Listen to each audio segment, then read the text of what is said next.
Hi, it's Sadiqa with Triple SE, and I'm here with Jeri Quinn with Driving Improved Results.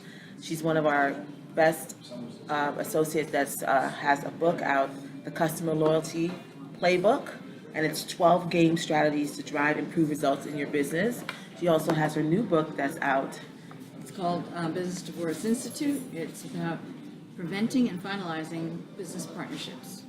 So we're going to be talking about both books today and getting to know more and how business is going for Jerry and I, and answering some questions that may be helpful to women, especially in professional capacity in business. So, Jerry, it's Yes. been a while since we spoke last, and I tell you, this book that you've written, I know it's been a while since you wrote it. It's been like a Bible to me. I've got notes. I've taken like little sticky post-its on it, and it's been very helpful for me and my business. And I've been working with a lot of women that are coming up in business, and I mention a lot of these things that you have, a lot of the philosophies of the customer loyalty and how a loyal customer is so much better to to appease and to plan for, better than to get in a new customer, and how they can predict and project your bottom line, your cash flow. All these are good tidbits for businesses to know. And I just want to just go over some things with you and find out some background. What were your thoughts and when you wrote this book? Well, I've had 5 businesses, and I've learned a few things about customers and working with teams to serve customers over the years. And I'm happy to share them with you and with your viewers. I wrote the book because customer loyalty is a big issue. It's so much easier to have a business when your customers are loyal. But how do you get them to be loyal?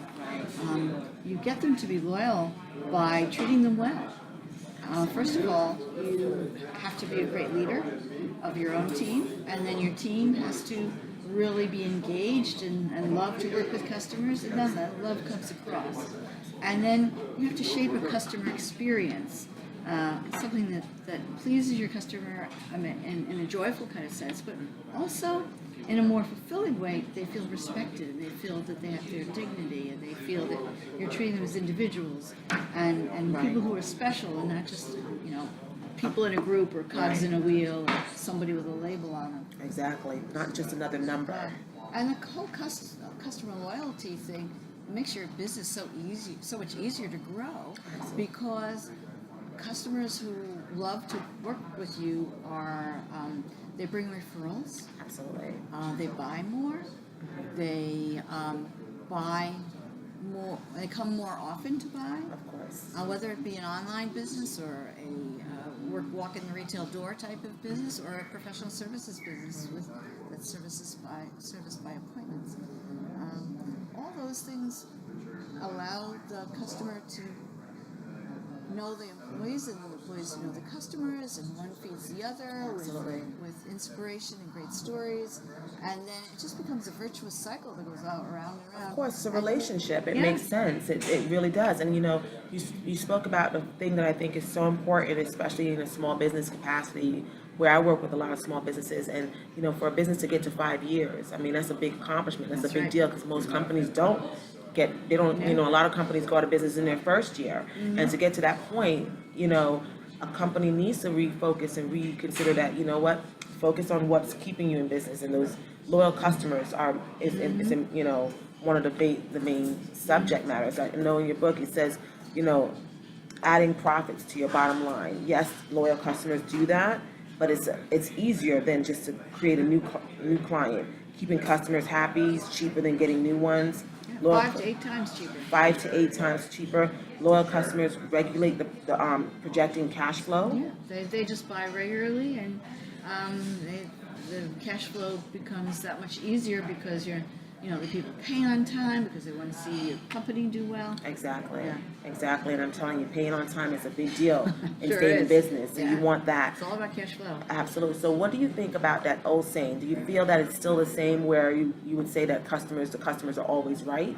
And do you think companies, small businesses, should keep that philosophy as a game plan in their, It's a hard call, and this is where great leadership demands emotional intelligence. Because sometimes you have a customer who's beating up your employee.